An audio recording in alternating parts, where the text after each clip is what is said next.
السلام عليكم ورحمة الله وبركاته.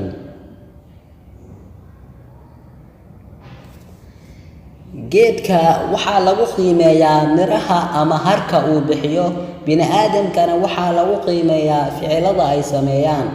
qofna ma awoodo inuu waqtiga dib u celiyo, balse qof walba wuu awoodaa inuu dib u bilaabo nolol cusub. noloshu way gaaban tahay, waqti la qaado dadka ku dareensiinaya farxad iyo jacayl. waxa aynu mustaqbalka keenno ayaynu ka abuurnaa horumarinta fursadaha hadda jira. dadku laba siyaabood ayay isku bedelaan, ama aqoon badan ayaa u kordha ama in badan baa la dhibaateeyay. daacadnimadu waxay tusaale u tahay kuwa doqomiinta ah.